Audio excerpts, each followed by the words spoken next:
מני, צא לי מהפריים. רגע. חכה שנייה. זה ליאב.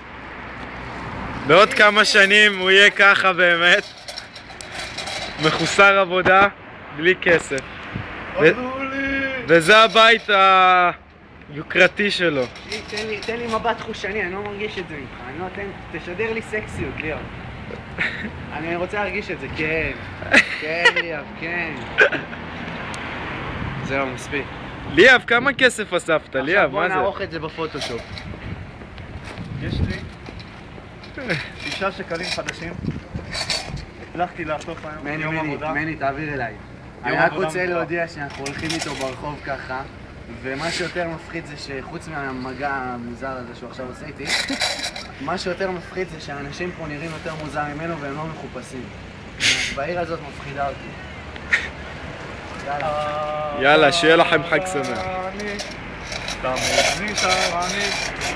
עצור רגע, תקשיב, בן אדם בא שם.